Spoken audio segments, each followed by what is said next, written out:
పాటిదాననయా నన్నింతగా హెచ్చించుటకు నేనెంతటి దాననయా నాపై కృప చూపుటకు ఏ పాటిదాననయా నన్నింతగా హెచ్చించుటకు నేనెంతటి దాననయా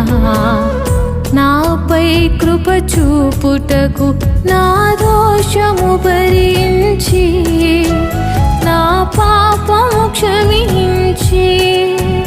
నన్ను నీలా మార్చుటకు కలువ